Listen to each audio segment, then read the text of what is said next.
Hey, what's up guys and welcome back to Anime King 3, and today I'm going to be giving you a brand new series guys. What if Naruto and his clan was betrayed? Brand new series coming your way, I hope you guys enjoy. If you do, comment down below and tell me you want part 2, and I'll be posting it as soon as possible for you guys to enjoy guys. Remember to stick around for the rest of what ifs coming your way over an Anime King and Anime King 2.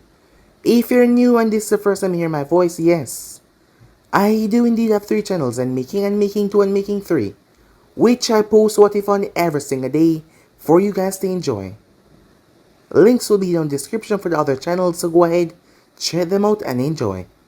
So without further ado, wasting any more time, would you say we leap on into this new episode start? The intro.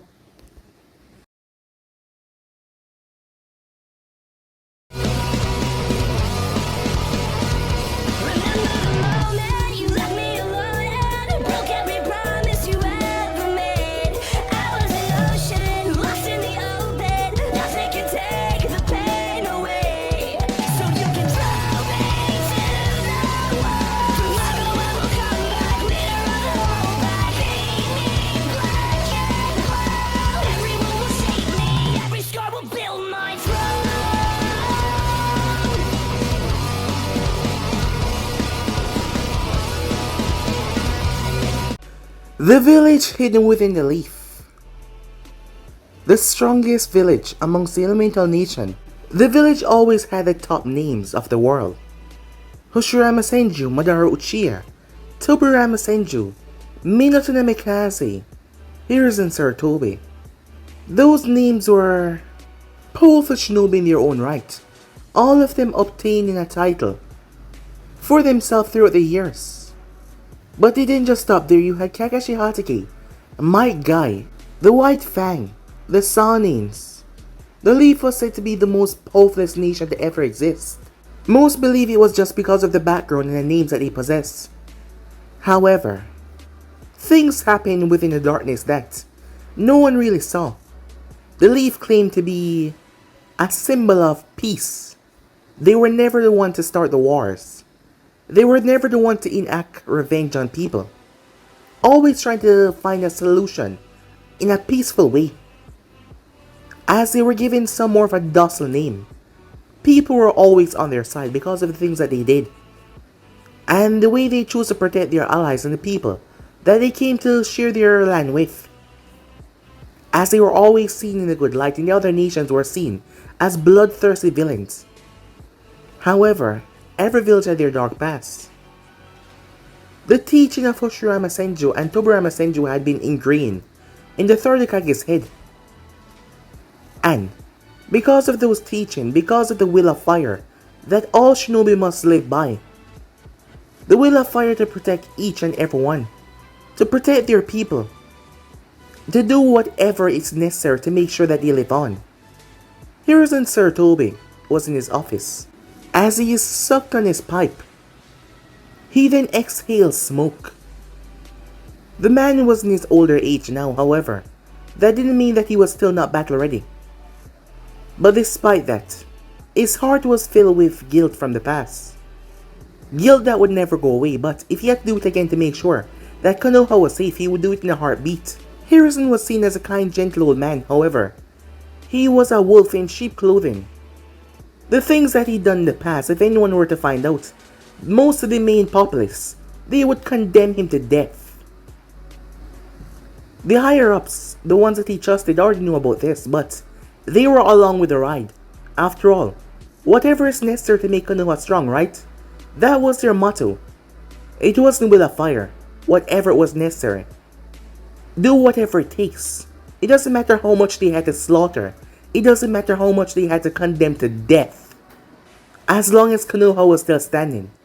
That was a teaching that was passed on to him. Not in those direct words, however, the mindset was there. Hiruzen was a wicked old man that believed that his ideals were better than most. That is why he did things that would shock most people. He looked through his crystal ball as he looked towards a child. She was in training ground 7 as she punched and kicked at the wooden log. However, she dropped on her butt, seemingly exhausted. She's been going at it now for a few hours. She had long red hair that went down to her back, as she tied it up in two pigtails that came down.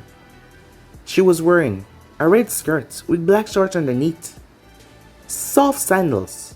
She was wearing a red top. Yes, red was her favorite color. She had violet eyes, deep violet. She had two golden bangs coming down her side of her face, which was strange given that majority of her hair was red.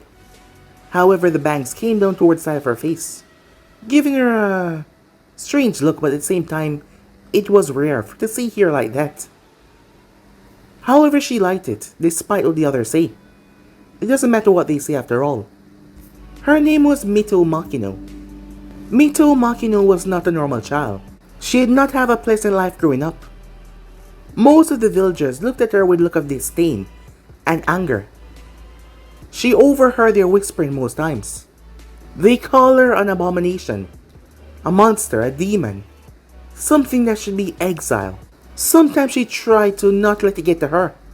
However, most time it was too great, and it was hard for her to accept.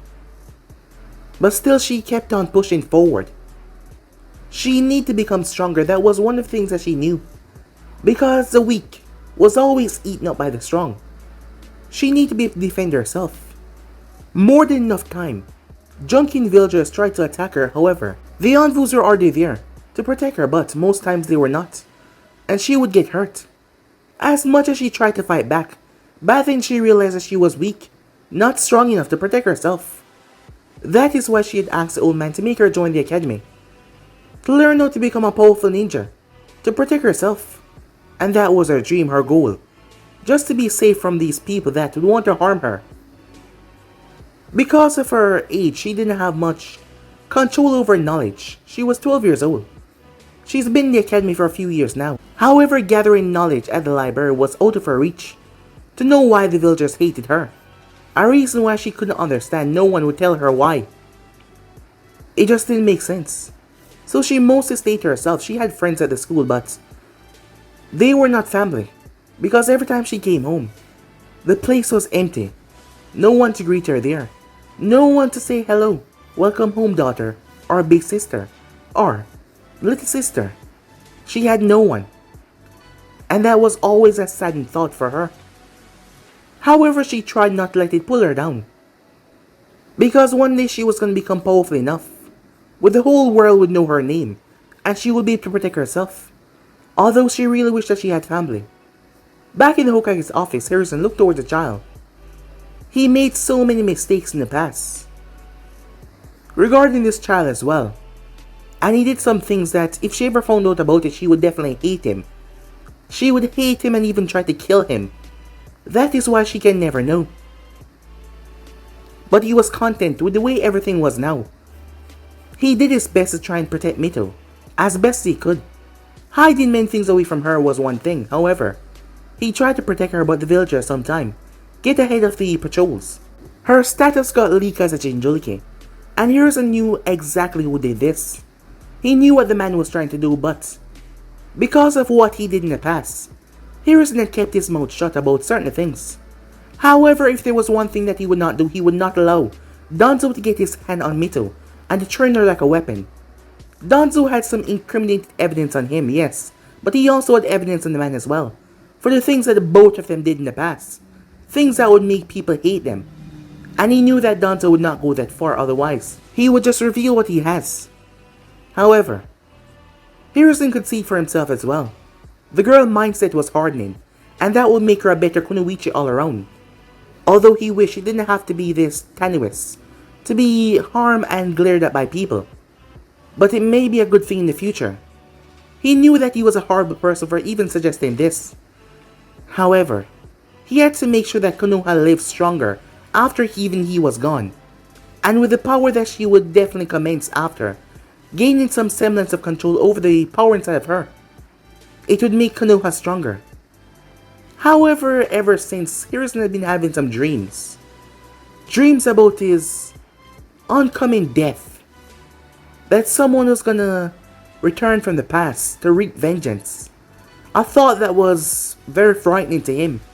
but he tried not to let it get to him though. Meanwhile, that was going on. A beautiful serene location far away from Konoha. There was a large, gigantic cliff. It was so large that if anyone fell off of that, they would be certainly dead, without the use of any extreme chakra level jutsu or something to protect them. Yes, they would die. A single individual sat on that cliff. He had red hair. The crimson red hair that he had spikes in it that traveled down into his back, giving it a wild, uncontrollable look. It just made him look more dangerous. It was unkempt, but the spikes kept them firm. It also gave him this look of pure danger. He was leaning back on his two hands, taking in the scenery with a smile on his face. He had on glasses, a small nose. It was a perfect fit for his face though. His face was a bit circular. However, there was no childlike features after all. He was 21 years old.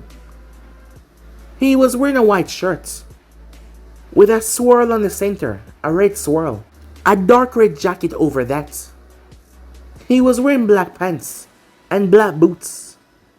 There were several markings going down his arms, looked like tattoos. However, they were kanjis, strange kanjis all over his body. However, his eyes were not really visible. He was wearing glasses. These glasses seemed to be somehow glued to his face, considering that when he moved, they wasn't adjusting them.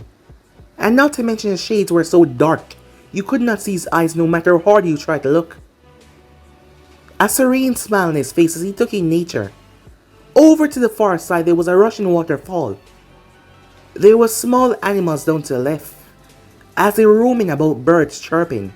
It was truly a beautiful sight. Footsteps could be heard behind him, as someone came over as they stopped, as they looked over the scenery as well. Nature can be so amazing. The voice was female. She had long red hair that was straight. Hers came straight down to her back. However, despite her movements, her hair did not move. It was just so silky, with a bit of curl to it. She had purple eyes. Pristine purple eyes that just seemed to be this shocking purple. She was similar in age. She was 1 year younger than him though, she was 20. She was wearing a black skirt with red, dark crimson red shorts underneath. She was wearing high-thigh boots, and she was wearing a dark crimson red jacket that showed off her stomach as it was cut. Her stomach was silky smooth, not even a single scar, as her chest size was fitting for her figure quite well. All in all, she was stunning. The guy then finally spoke. Maybe we're the problem. She turned her gaze towards him. What do you mean? She said. I mean, this is nature, he said, looking it over. This wasn't built by mankind. However, if others should get their hands on this, they will eventually destroy it. If it is not war, it is productivity, building new buildings, taking the land for themselves. It is always something. So what are you saying? We should get rid of all humans, she asks. Maybe, he said, although, in that case, I would be dead as well. I guess you're right, she said. Well, I guess we can toss that plan through the window. Unless you're suicidal, and I can just kick you off right here and now, she said. You know, when you make jokes like that, but you don't smile or don't put a little humor into it, you actually make me believe that sometime you're gonna do crazy things. Oh, is that correct, she said. As her face was just blank as she looked at him. Are you scared, she asks. She then proceeded to smile, as it made the matter a lot worse. He trembled. Whoa, scary, he said. As that action made her chuckle, she held her hand out. As he took her hand and pulled himself up. Is it time, he asked. It's been 10 years, she said to him. 10 long years of waiting, practicing, training. Do you not believe that we're ready, Naruto, she asks. As Naruto turned his gaze towards her. Yes, his name was Naruto. Naruto Uzumaki. former member of the Uzumaki clan. As he turned towards her. Yes, it has been 10 years, he said. But tell me, do you think that we're ready? He asks. To do what we are setting out to do. You already know that it won't be an easy task. The manipulation, the schemes, the death. As she looked him directly in the eyes. Well, she would try, but the glasses were blocking her way. But she looked directly at them. Our pact still stands, she said. I will follow you to the ends of the earth. He rested a hand on her shoulder. And I with you, Hanuka, he said. Her name was Hanuka Uzumaki. As the both of them calmly walked. Walking down the cliffside, it didn't take them too long as they arrived. Passing through several trees, they came upon a sight. Houses. A lot of houses. There was a gigantic well over to the side. The forest was cut off from the housing area. However, there was so much. The place was beautiful and calm. The trees were high enough to block out most of the sun, however.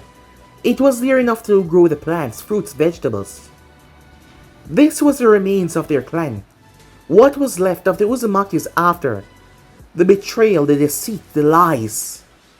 After they were taken like fools and used like cattle. After they were sold out by their very allies. Betrayed, left for death. This is what all remained. Calmly they made their way down, towards the largest building in the center. Opening the door. It only took a few seconds. Big Brother Naruto, a voice shouted. The person skyrocketed as they leaped. However, Naruto reached out and caught him. It was a child no more than 7 years old. He had grayish red hair, a mixture. He had blue eyes, dressed in a black t-shirt and crimson shorts. He had a big goofy smile on his face.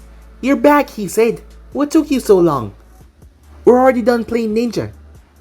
As Naruto put the boy down towards the ground, he ruffled his hair. Sorry I took so long. I had something to take care of, he said. Alright, he said, I forgive you. You want to play ninja now? I'm sorry, Ryu, he said, looking down towards the child. Ryu pouted, knowing that this was gonna be another excuse. Why don't you go and play the other kids? I have an important meeting to get to. But you're the best ninja, said Ryu. Maybe a next time. Run on now, said Hanuka. We have important things to do. As Ryu looked towards her as he pouted. As she gave him a look, fine, he said. But can you play ninja with us next time? Yeah, sure, said Naruto. As Ryu ran off with a smile on his face. Several other kids were there as well as they were playing together. All of them having a distinct feature of a bit of crimson hair, some of them having full crimson hair. They went through the other door as they made their way.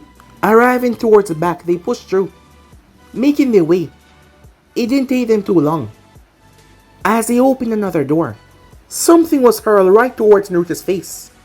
Hanuka reached as she caught it, as Naruto simply kept on walking as she looked towards the small stone in her hand. The Uzumaki symbol was embroidered in a stone, burned right into it. As she glanced up as she focused on their next friend. His name was Natsu.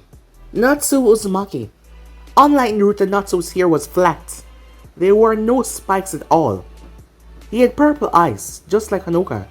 And he was 1 year older, he was 22. But unlike their unblemished skin, he had a wound across his face. It was a small wound from his cheek, going down towards his neck. Judging that the Uzumakis have incredible healing ability, considering that they can heal from almost any wounds, whatever marked him was quite deadly. As Naruto looked him over. Are you ready? He asked. As Natsu had a small smirk on his face. I was just waiting for you, he said. As they stepped inside of a room. Inside the room was just two other people. Two of them were elders, it seems. The Uzumakis were known for their long longevity, however, these people had grey hair, so you could tell that they were getting up there in age. The first man had hard eyes. They looked like they've seen a lot of death and chaos. However, as he looked towards the three of them, his eyes softened a bit. knowing the journey that they were going to embark on. The woman, though she was stern, her face not really showing any emotion. 3 seats were there as the 3 of them sat down. The woman was the first to speak. "I'm glad you're finally here," she said, as she was speaking to all of them. "I presume that this is a last debriefing before our journey, Lady Urza," said Natsu. The woman was known as Urza, as they called her lady her respect because of her age and, well, she was one of the elders here. The man was known as Kenjin, as they call him Lord Kenjin. "Yes," said Kenjin as he looked towards them. "This road is going to be a hellish one. The things that you 3 are setting out to do, to make sure that our forefathers and our ancestors rest in peace. The obligations that you place on yourself, and our assistant in that. You've been hiding away from the world mostly for the past couple of years, other than your organization being well known. The 3 of your faces have not been around the elemental nation one bit, so most do not know of you or the strength that you contain, or what you guys can actually possess or do. However, this doesn't mean that you should get cocky, thinking that you're untouchable out there. The world is a vast, unpredictable place, and you all know what it entails. Death, chaos," Hanuka said. "However, we're not going to change your mind, and you ought to know that by now. I'm not trying to change your mind, dear," said Lady Urza as she looked towards Hanuka. "I'm merely just warning you. The road ahead will not be an easy one, so be prepared, be careful, and keep in mind always Konoha has always gotten themselves out of sticky situation, somehow always making people believe that they're on the good side of the law. However, with the atrocities that they've done, they deserve what is coming to them, and the Uzumaki clan shall get retribution for the past. For all those who were maimed, killed, used, treated like pawns in their sick, twisted games. They preach peace amongst the elemental nation when they themselves don't keep their words." She gave Naruto a look. "There is still time for you to turn to the others." "No," said Naruto. "Let them be. They don't deserve any of this. After the tragedy that they went through, they're finally settling down. They're finally being happy, enjoying their life, their families, protecting their kids. I won't rob them of that." "Yes, we know of that," said Kenjin, "but I'm still worried about the 3 of you just going out there by yourself."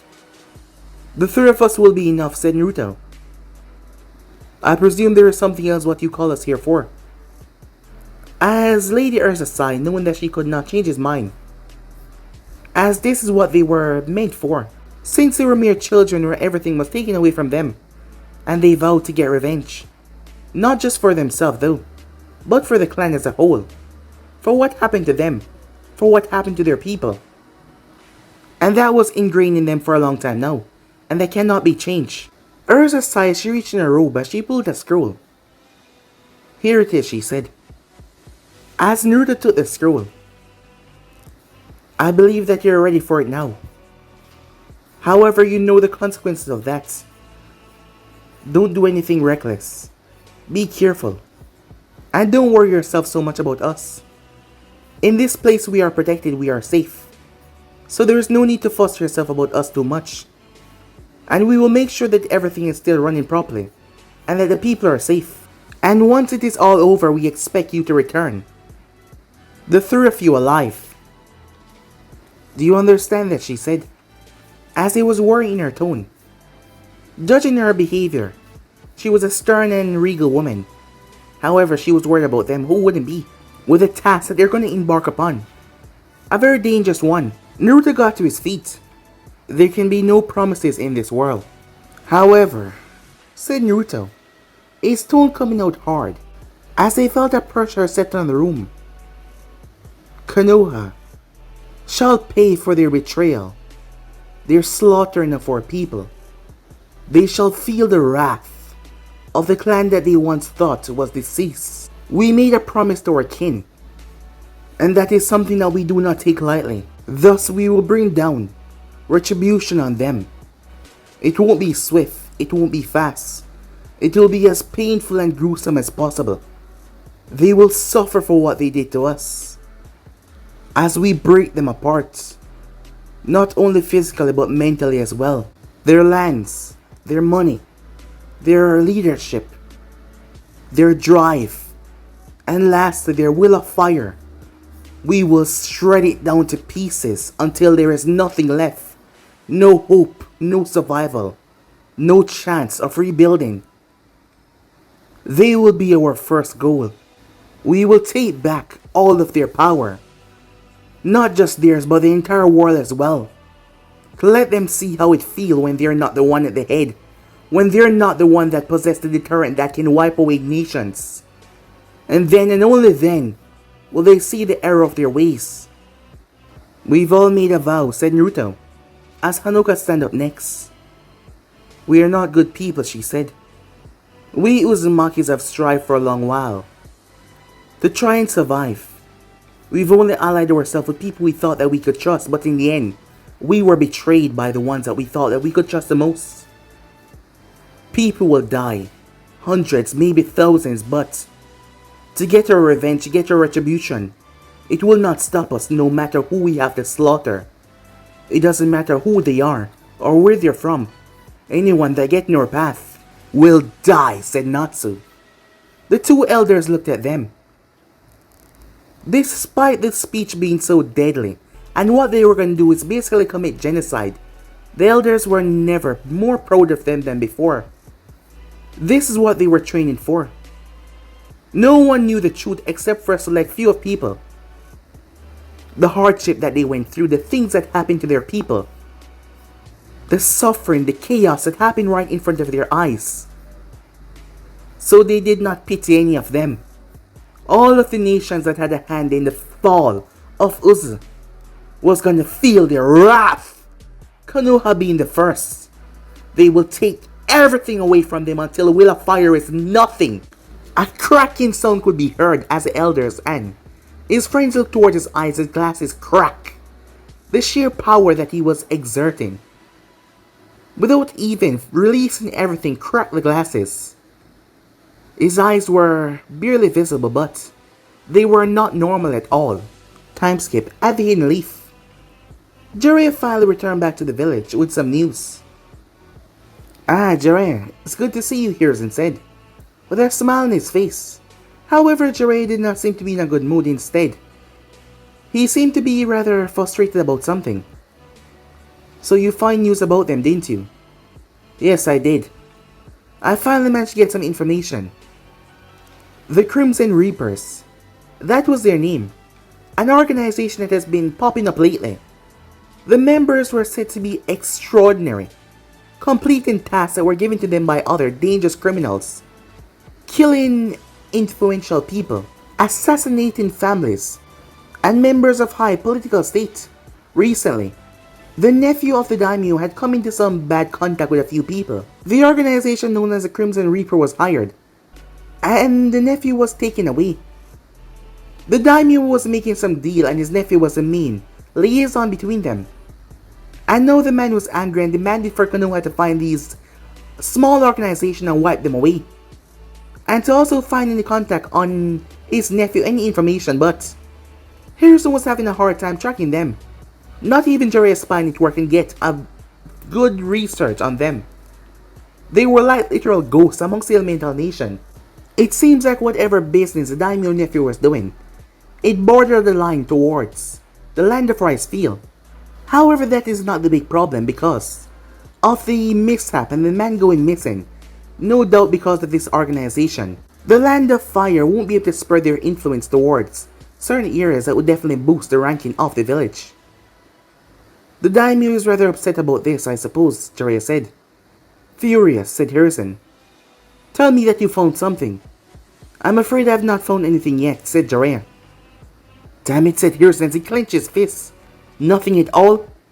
These people are like some ghosts. They are nowhere to be found. Not to mention, whatever happened after they finished their business, no one can recall. I tried to get one of my spies to sneak in towards where their last business was taken. However, the same man that did business with them did not remember their identity. What? Said Hiruzen. I have no idea either, said Jiraiya. It seems like they're wiping the people's memories or something. But how do they do business second time if they do that? That's the problem. 3 people have been known to do business with them more than at least a dozen times. And yet, each time they finish, it's like their memories are foggy on what happened. But once they were ready to reach out to them, they knew what exactly they're doing. I'm confused, Hiruzen said. I'm too as well, said Jiraiya. I don't know if they're using some kind of seal to make them forget about them until they need them again, or I just don't know. You believe that these Crimson Reapers are so advanced in sealing arts? Not even I know a sealing jutsu like that, Sensei, so I'm not sure. However, they can be anywhere, anyone. And we're not going to find out until I get something else on them, which at the moment is looking very bleak. As Jiraiya sighed, he leaned back in the chair. So, how is she doing, he asks. Well, because of the fox, her chakra control is not anywhere near with what she wanted to be to pass through the academy. So you're not gonna let her pass? Asks Jiraiya. Well, if she can impress Aruka, I wouldn't be above it. However, you know what I had to do to make sure of this. Yeah, but it doesn't make me any happier to see that we've stunted her growth to make sure that she doesn't get out of hand. Trust me, Jiraiya, I don't like it any easier. Huh, could have fooled me, said Jiraiya. What? Said Hiruzen. Look, I know that you're thinking that this is hard on you, but some night I can't even face this place most times because of things that we have done in the past to make sure that Konoha remain number 1. Do you want this village to fall? Hiruzen asks. Of course not, said Jiraiya. Then what is with the fuss? Sensei, the manipulation, all the things that we've done so far. I'm just wondering, sometimes is it really what is best to be done? It is the only way, Hiruzen said. Without our interference in several things, you know the path that things would go. You know what will happen to us and this village. Without us putting in all the effort, without us taking all the risks, where would this village be? Jiraiya did not say something. You have no answer because you know I'm correct.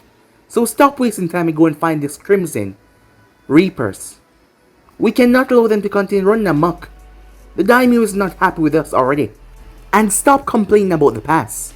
Things that are already done have already been done. And there's no going back and there's no change in that. Do you understand? He asks. Jiraiya released a sigh. Fine, he said. Can I at least meet her? Not now, Hiruzen said. It is not the time. We need to make sure that everything goes perfectly. I know what I'm asking, but it has to be done. If not, I fear for the future of this village.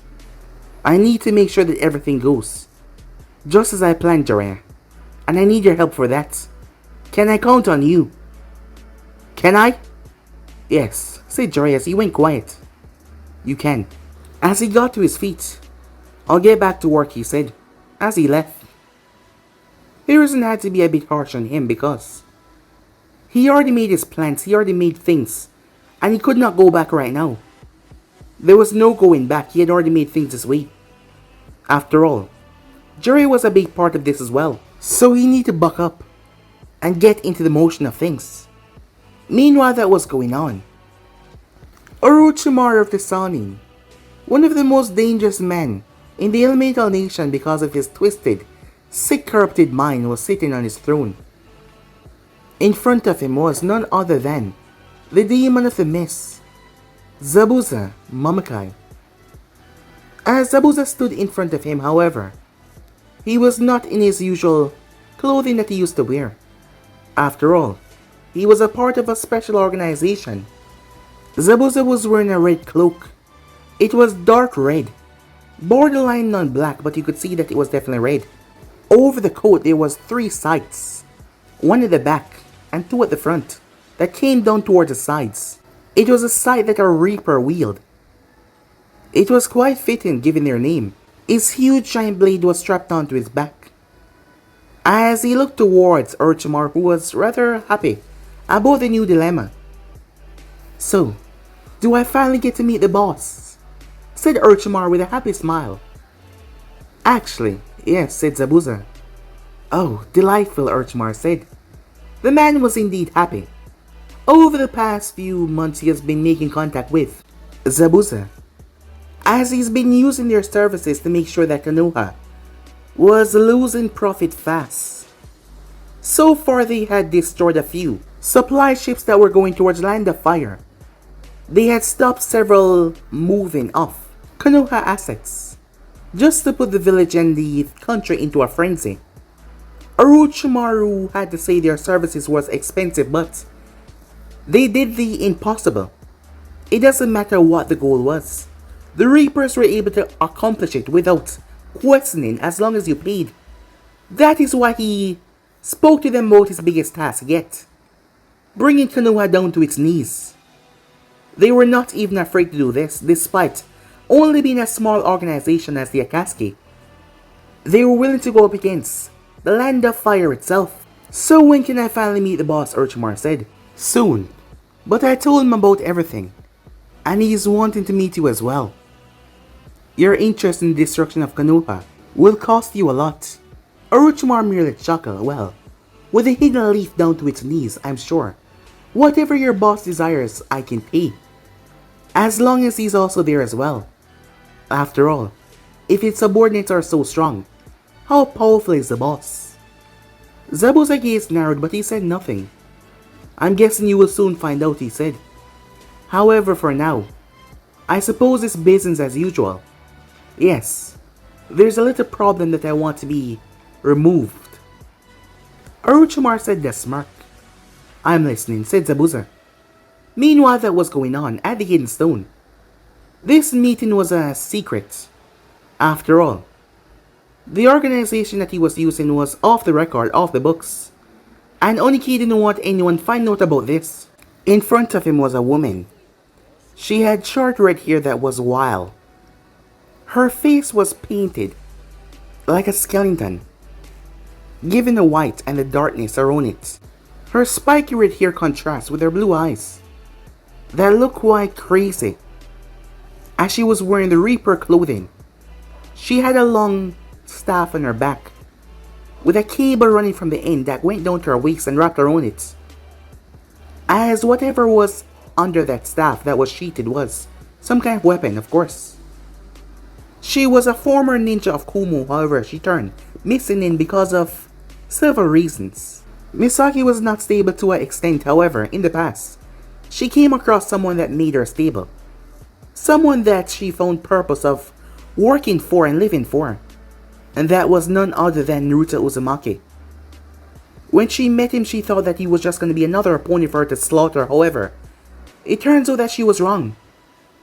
Kumo had completely wiped her off their list because they thought that she was dead. However, she was far from dead. Misaki had a unique ability. However, most would not see it as a bloodline. She drank the blood of her victims. Yes, it was quite sick, however. It enriched her body, making her stronger and heal her wounds. Kumo saw her entire family as abomination, so they wiped them out. Misaki was the only one left because she was protected by a close family member, friend. As they took her, however, Misaki shot her through the same traits of the ability. When Kumo found about this, they decided to use her to see if they can replicate her healing ability, but without the blood faction. But when they fail, they discarded her like they did most people. She went crazy as she slaughtered a lot of them. They thought that she had died when she had jumped off of a giant cliff, as there was no way that she could have survived, but she did. And for years she had been wreaking havoc on them, killing Kumo shinobis. Until she came across a man that she thought she would kill. But that man gave her purpose. Misaki stood in front of the Tishikage. By her side was none other than Haku. Haku was a young girl, no older than 15. She had short black hair, black eyes as well, as she was also dressed in the Reaper clothing, as she was under Misaki and Zabuza tutelage.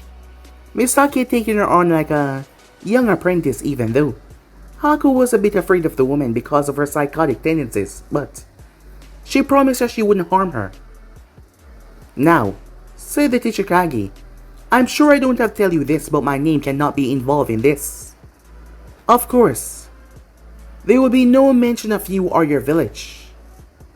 That councilman that is giving you all this problem will be dealt with. Trust me, we will get the job done. As I expect, said Tsuchikage as they left. As he was going against his own village. However, recently there has been some talks about his age getting old, but not that. Someone has been trying to get him to step down from his position for a long time now, gaining support and gaining allies. However, he could not be a part of this person's demise. Because of their political family within the village, they thought that he had enough power to take him off stand. However, it is not the first time that he has done this, and it would definitely not be the last. That is why he hired the services of the Crimson Reaper, because they did the job like a Reaper, silent and deadly, and no one knew about them or when they were coming for you. As he made his way, knowing that the job would be done.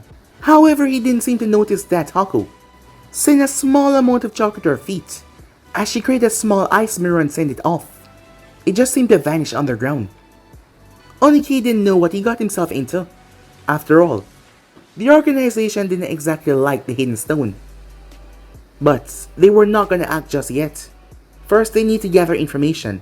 The next day, the councilman was found dead, as no one could tell the reason of death. After all, Haku needles were untraceable once they were removed. And Misaki didn't have to get close to remove them. So with that, there was no evidence, nothing left behind. Oniki paid the organization as they left, just like they came, like a ghost. Meanwhile, that was going on at Konoha. Mito found herself in a sticky situation. Once again, she failed the exam, however, she was tricked by Mizuki to steal a forbidden scroll. However, Aruka arrived. The man told her that there was no such test. He told her to flee, with her summoning a bunch of clones in the end to defeat Mizuki, and Aruka gave her the passing grade to become a genin, as she hugged the man in delight as Mito was going to start her career as a shinobi of Konoha. Meanwhile, it was the same night time, as Naruto was standing in front of a rather large rock platform, his back leaned against it. As he was waiting, he finally felt the person as the person arrived. It took you long enough. Almost thought that you weren't coming. I had some problems getting here, and I had to make sure that I was not being followed. Zetsu loves to follow people a lot. Does he not trust you? I doubt that is the case. Perhaps he's just paranoid. Tell me, what have you found out, said Naruto. Well, for one, they hire a new member. His name is Hidan. Somehow he is immortal. I believe it's because of the religion. He keeps on shouting about Lord Jashin. Ah, is that so? You know of it, the person asks. Yes, Jashin. Said to be a deity that provide the user with immortality. There's been extensive research on that. In the Uzumaki archives, they believe that he's a demon, taking the individual that was killed's soul, and using it for his own good. Well, this guy is batshit crazy. However, the leader has not ordered us to do anything yet. There has been talks about your organization though. However, he has not given us the word to come after you or anything yet. He just said that he will look into it. So that is something you have to look out for. Don't worry. When the time comes, he will get his. I was able to find him. Here. As he handed Naruto a scroll. Is this the exact location? Yes. I paid a lot of money for that. Well then, said Naruto with a small smirk, it's a good thing that you have. A lot of people looking around then. How recent was this? A few hours ago. So if you move now, you should be able to get there. Is that all? Yes, that's all I've been together so far. There hasn't been much movement from the Akatsuki yet. Alright. When they start to make their move, reach out, and we will meet up once again. Understood. As the person left in the darkness, As Naruto unfurled the scroll, he was not too far away from his location. He pulled out a small scroll of his as he started to write. Once he was done, he went through hand sign. Summoning jutsu, poof. A small bird appeared. It had golden feathers, a red tail, a red stream from its beak going down to its back. It was quite beautiful and small enough to hop on Naruto's shoulder. Naruto pulled out a small baggie as there was a biscuit inside as he handed it to the bird, who snatched it up with his beak and swallowed it, as he seemed rather happy as Naruto scratched him on the head. Get this back to Hanoka, as he tied the scroll onto the bird. The bird nodded before it took off. That wasn't any normal bird, that was a phoenix. As Naruto picked back up the scroll that he was looking at first, he then rolled up and made his way. Meanwhile, Aoi Rokusho, a ninja of the Hidden Rain now, was currently minding his own business at a bar. As he had drank quite a lot, he figured that it was time that he head back to his hotel room. He was currently on a mission. His two other teammates were at the hotel already.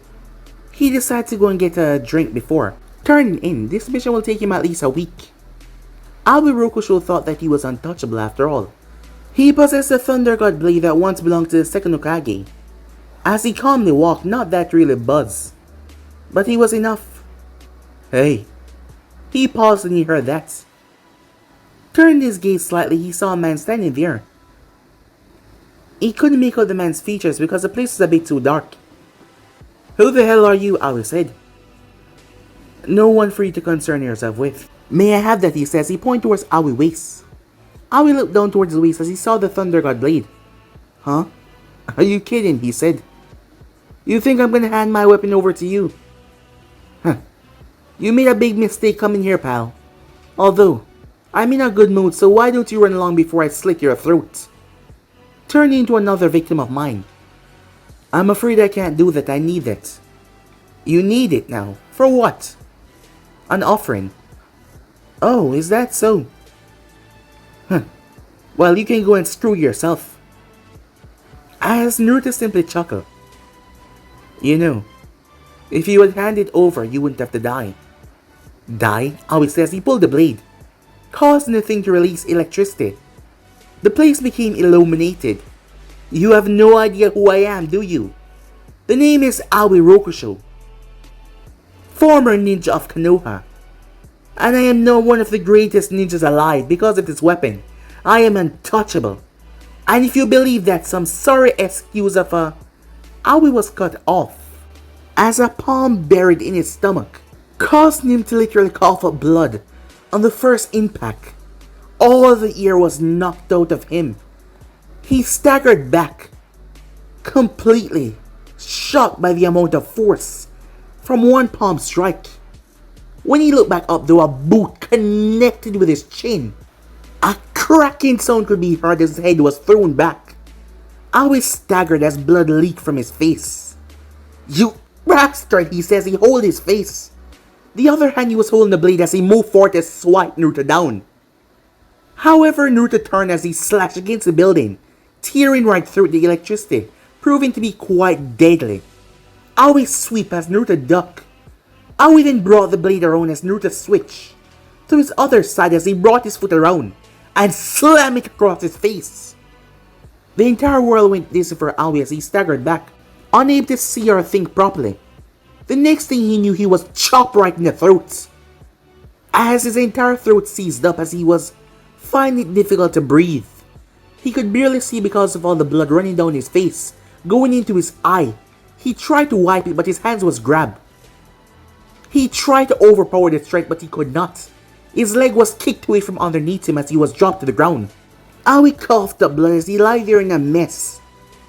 It just took seconds. Who are you? Aoi said in absolute pain and agony. He cried out when his wrist was broken. The sword was taken out of his hand as he was in agonizing pain. You know what? I'm too feeling charitable. I'm gonna make you live. Besides, you did something rather good in the past. Aoi was barely able to understand the words, too much pain coursing through him. Going against Konoha was a good thing in my book. As Naruto reached on and grabbed him by the shirt, but next time, don't think yourself so high and mighty. As Naruto tossed him, Aoi collapsed right into the bin, groaning in pain the entire time. As Naruto simply took the blade and walked away, examining the handle. Tobirama Senju was said to have the Thunder God blade, however, most did not know that this was created by Uzumaki as a peace offering, a sign of their everlasting friendship and their alliance. However, that alliance was tossed away. The Uzumakis were used like cattle. They were sent to the slaughter by those people. His own sister. He remembers older sister quite well, even though he was much younger. Always happy, always smiling. She was the greatest sister he could ask for. When their mother died, she was there for him, considering that their father died before their mother, because of that damn war back then. And then their mother passed. She became like a mother to him, despite her being his older sister, protecting him, watching over him, always making sure that he was fed, always making sure that he was okay, until she was killed by those wretched scums. That is why he would not stop until he collapsed Konoha down to its knees, until he destroyed the system from inside and out. They will pay. They will all pay, he thought to himself as his fists clenched. His glasses, despite the utter darkness that was showing from the other side, you could see there was a strange light behind it, but the glasses kept it at bay. As he calmly walked away, time skip, making his way towards the organization building. It didn't take too long. He arrived there to see there was a bit of squabbling happening, as Zabuza already had his blade pulled. There was also Jinpachi.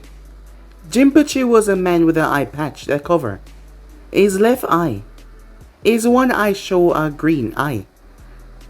He was a missing ninja from Kiri as well, also former 7 Ninja Swordsman. His blade was known as the Explosive Blade. The title merely gave away what the blade can do.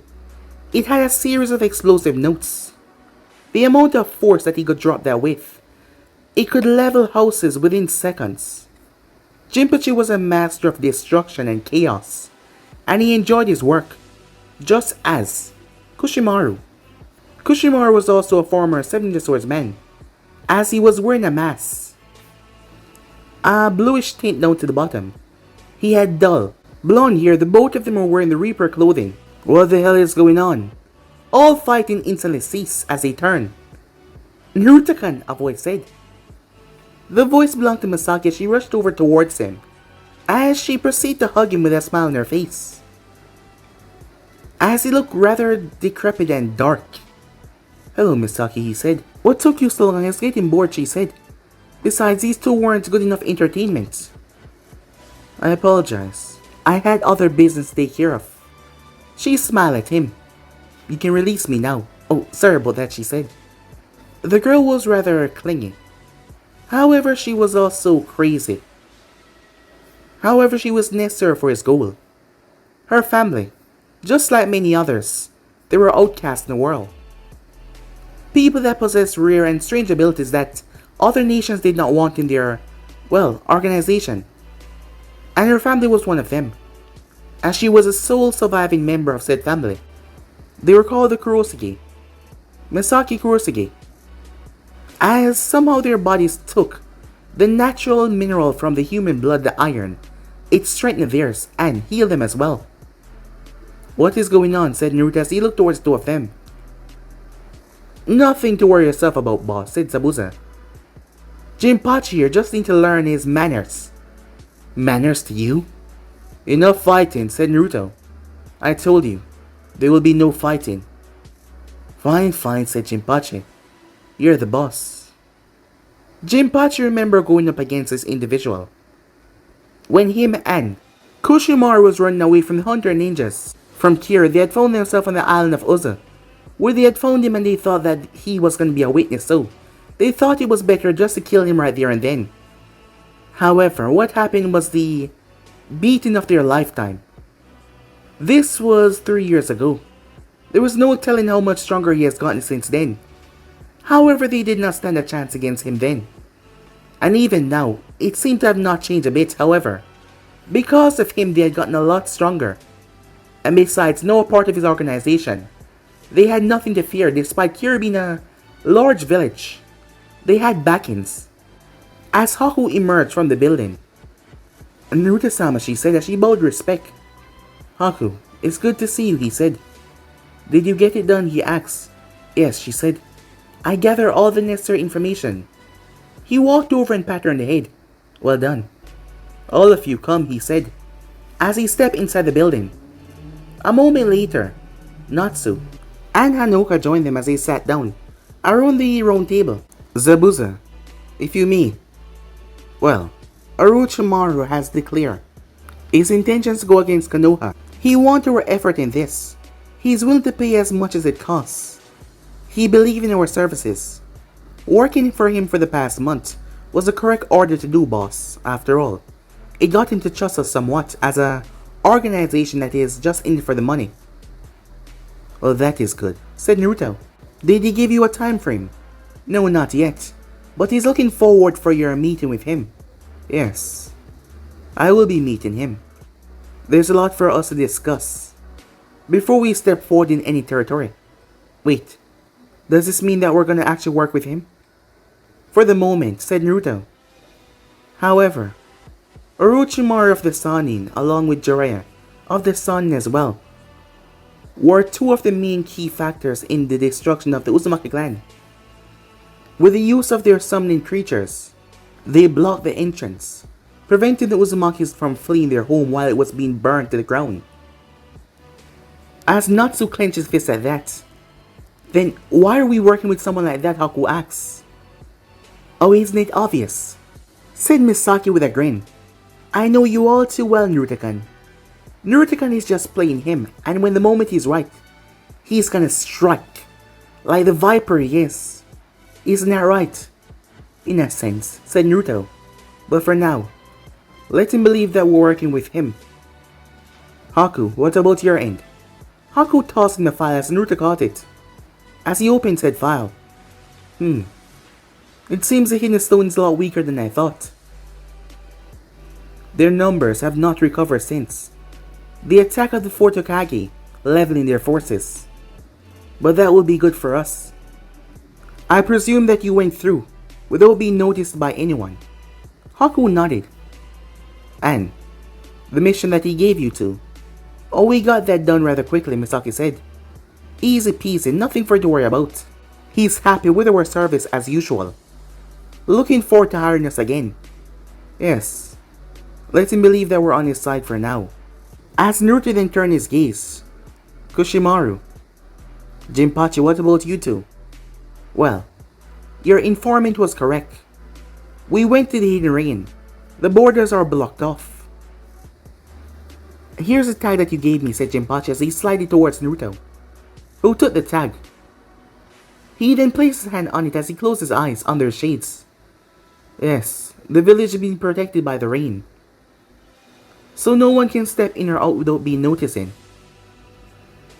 So that is off limit for now. Natsu said after Naruto. Yes, for now. Let them be. For now we will work with Orochimaru. As much as I would like to kill him here and now, we need his help at the moment. He is going to be hiring our services to destroy a few important leads to Konoha, which will help us in the long run. In 8 months' time, the Chunin exams will be taking place inside the Hidden Leaf. I presume that is when Orochimaru would like to strike. That is why, under false alias, we will be entering the village to make our way directly in the exams. A smile came on Jinpachi's face. Let me guess. We're gonna turn the exam fun, he said, as he enjoyed the destruction after all. Oh, I know what we're gonna do, said Kushimaru. After all, a village cannot rise if it doesn't have a younger generation. That, and much more, said Naruto.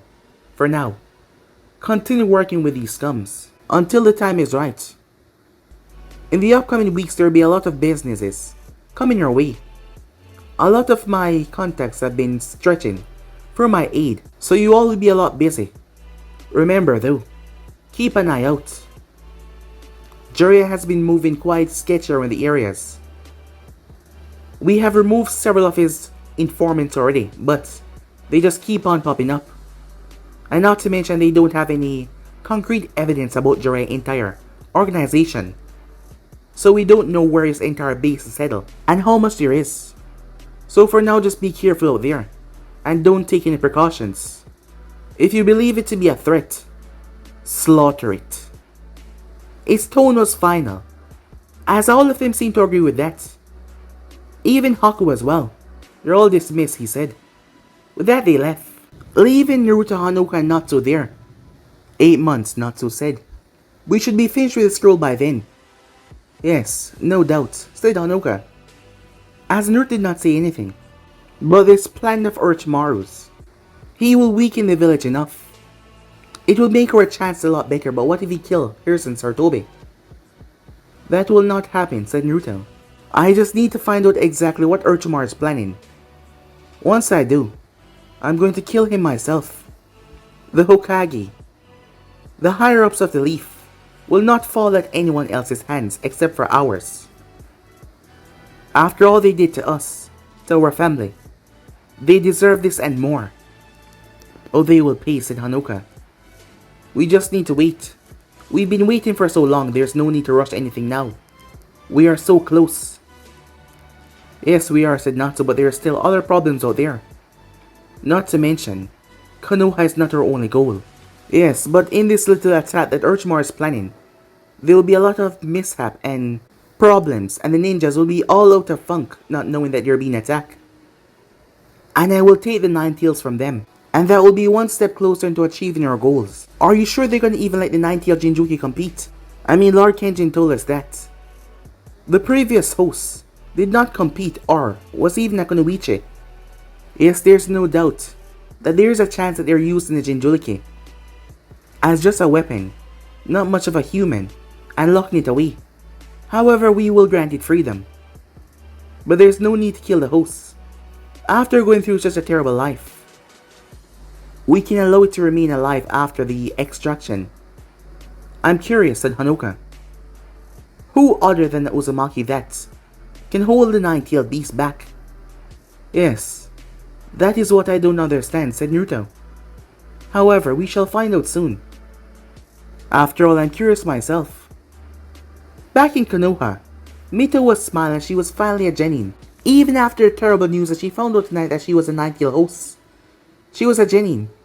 And she can finally start to train and get stronger, and now she knew why they hated her.